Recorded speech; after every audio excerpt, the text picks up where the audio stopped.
pessoal da quarta etapa da EJA, da Educação de Jovens e Adultos do município de Picos. Graças a Deus aqui então reunidos para mais uma videoaula de História com o professor Ronaldo Moura. E na nossa videoaula então de História de hoje, nós vamos dar continuidade aí ao nosso assunto. Para irem então acompanhando, abram o nosso livro aí na página 170, a partir então do tópico A Instalação das Ferrovias.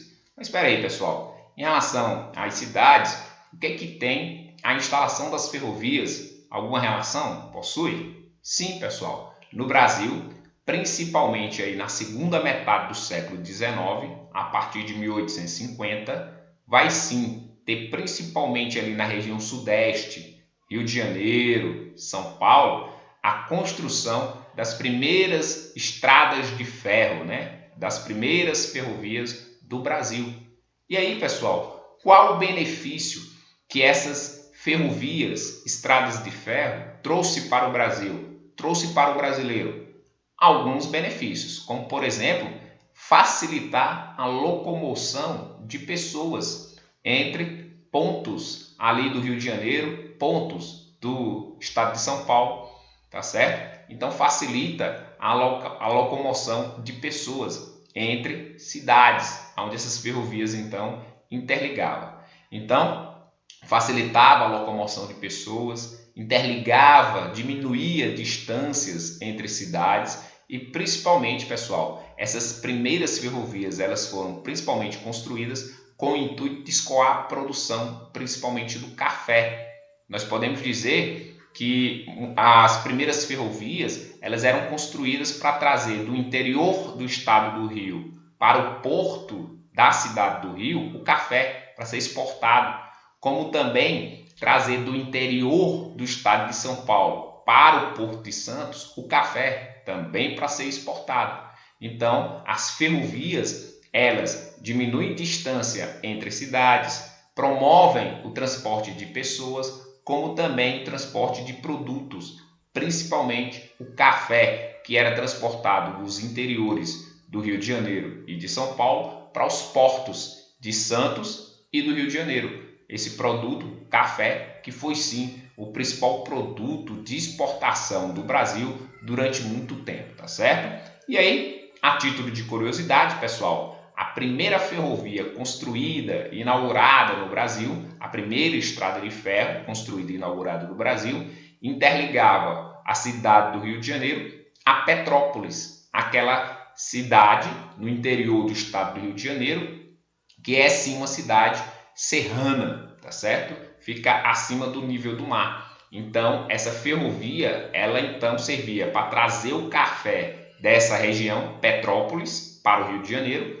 como também servia para levar Dom Pedro II para então curtir as suas férias lá na Serra, lá em Petrópolis, na casa de veraneio de férias de Dom Pedro II. Então essa primeira ferrovia tinha sim essas importâncias, de trazer o café da Serra para o Porto de Santos, trazer o café do interior do Rio de Janeiro, de Petrópolis, para o Porto do Rio de Janeiro, como também levar o imperador do Brasil à época, Dom Pedro II, para passar férias em Petrópolis, na região serrana, tá certo, pessoal? E aí, na nossa página 171, tem esse tópico, a abolição da escravidão e a questão da moradia. Ou seja, pessoal, como vocês podem ver nessa primeira imagem aqui, esta era a filha de Dom Pedro II, imperador do Brasil à época, a famosa Princesa Isabel. Em 13 de maio de 1888, ela então assinou a Lei Áurea, que só tinha 2 artigos. O primeiro artigo dizia então, estava a partir daquela data, 13 de maio de 1888, abolida a escravidão no Brasil.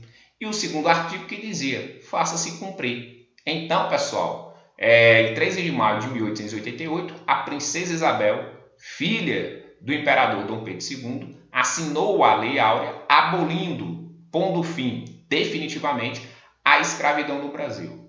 Mas, logo após o fim da escravidão, houve uma política social do Império e de futuros governantes para oferecer educação de qualidade para esses ex-escravos? Não existiu, pessoal. Existia uma política social para oferecer casa digna, moradia digna para esses ex-escravos, pessoal? Também não houve. E não é à toa que ex-escravos, saindo então aí da escravidão sem essa assistência social, eles saem com a mão na frente e outra atrás, ou seja, pobres eram. E aí, onde trabalhar? Onde morar? E aí, então, muitos vão morar em locais periféricos, ou seja, em locais longe do centro, construindo suas moradias de forma muito humilde. Outros vão ocupar prédios abandonados e tornar esses prédios abandonados em local de moradia de muitos, surgindo os cortiços, como vocês podem ver aqui, ó, nessa imagem e nessa aqui, ó. Então, os cortiços eram então prédios abandonados, aonde ali vão morar dezenas e dezenas de famílias e, consequentemente, não era um local adequado para moradia, mas era o que eles tinham encontrado, pois, como eu disse, não receberam ajuda nem do imperador e nem de governos futuros. Então, a questão da moradia, o surgimento de cortiços, a moradia precária de ex-escravos foi, infelizmente, uma coisa comum a partir da abolição, a partir de maio de 1888, tá certo, pessoal? Então, a gente vai concluindo nossa videoaula por aqui. Fiquem com Deus. Valeu, pessoal. Bons estudos.